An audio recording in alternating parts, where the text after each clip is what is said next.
चाल और वेग के अंतर के लिए प्रश्न देखिए।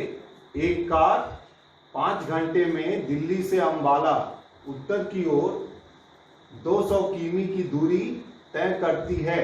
इस यात्रा में कार की पहला खंड है चाल और दूसरा खंड है वेग की गणना कीजिए। अब इसके लिए दोनों शब्द आपको अलग अलग बताए गए हैं दो वीडियो में। अब इसका पहला खंड हम लोग निकालेंगे चाल। चाल है स्पीड बोलते हैं आप, चली गई दूरी बटे लगा समय। तो कितनी दूरी तय की गई? 200 किलोमीटर। और समय कितना लगा? 5 घंटे लगे। तो घंटे के लिए HRS लिखिए या केवल H भी लिख सकते हैं।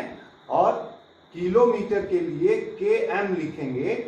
तो ये आ गया 40 किलोमीटर पर आवर, 40 किलोमीटर प्रति घंटा की चाल से गई। अब इसी का दूसरा खंड जब हमें वेग निकालना है तो विस्थापन बटे समय, विस्थापन और दूरी दोनों के अंतर को इसके पहले आपको समझाया गया था। विस्थापन प्रारंभिक और अंतिम बिंदु के बीच का जो दूरी होगा वो विस्थापन है। तो यहाँ पे प्रारंभिक और अंतिम के बीच का जो दूरी है वो 200 किलोमीटर ही है। तो ये आ गया 200 किलोमीटर। और समय अंतराल जो है वो फिर से वही रहेगा 5 घंटे। तो 5 आवर्स HRS लिख सकते हैं। अब इसका जब वैल्यू निकालेंगे तो ये भी आ गया 40 किलोमीटर प्रति घंटा या किलोमीटर पर आवर्स।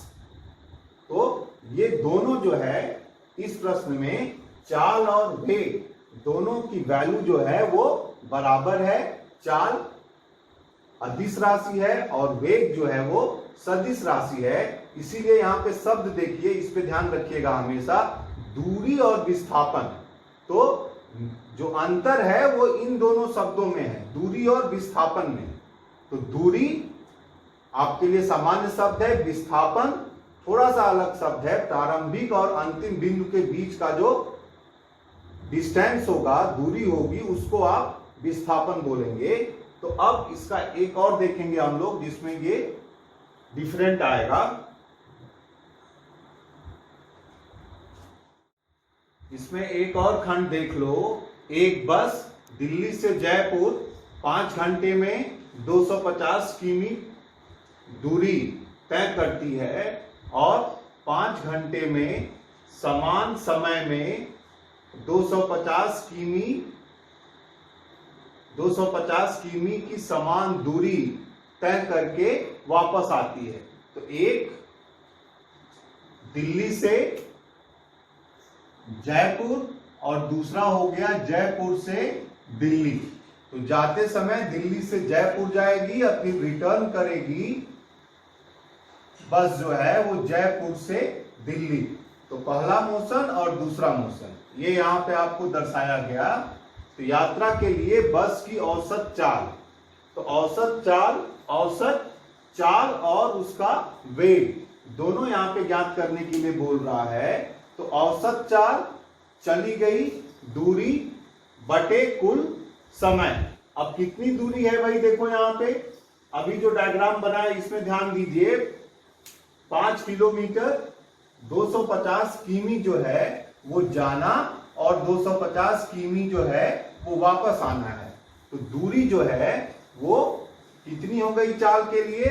250 प्लस 250 किमी, किलोमीटर, किमी को KM लिख देंगे केवल। और समय, जितने समय में जाएगी उतने ही समय में प्रश्न के हिसाब से वापस आएगी।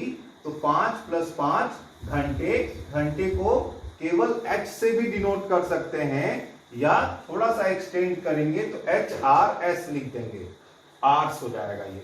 अब ये आ गया 500/10। तो इसकी औसत चाल हो गई 50 किमी प्रति घंटे। अब दूसरा इसका खंड है औसत वेग। अब औसत वेग में कुल विस्थापन। अब यहीं पे आपको समझना है कि दूरी और विस्थापन में क्या अंतर आएगा। इसीलिए ये क्वेश्चन है कि जाने के लिए अगर आप विस्थापन को धनात्मक लेंगे तो वापस आने के लिए विस्थापन दिशा जब बदल गया, विपरीत हो गया, तो विस्थापन का जो मापन होगा वो ऋणात्मक होगा।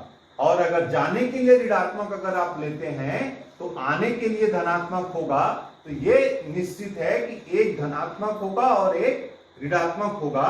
तो प्रश्न के हिसाब से जब आप कुल विस्थापन निकालेंगे और कुल समय, तो जाने के लिए 250 किलोमीटर और वापस आने की दूरी जो है उतने ही किलोमीटर वापस आएगी और उसी रास्ते से वापस आएगी, डायग्राम में दर्शाया गया। तो ये माइनस जो है वो 250 किलोमीटर का विस्थापन हो जाएगा और इन दोनों को जोड़ेंगे तो शून्य आएगा और समय तो उतना ही लगेगा, 5 घंटे जाने और 5 घंटे आने में। लेकिन विस्थापन जो है आपको प्रारंभिक और अंतिम बिंदु के बीच का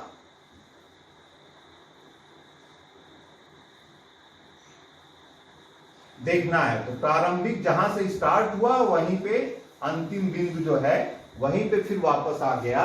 तो औसत वेग जो है इसका आ जाएगा 0 और औसत चाल जो है वो 50 किमी प्रति घंटा।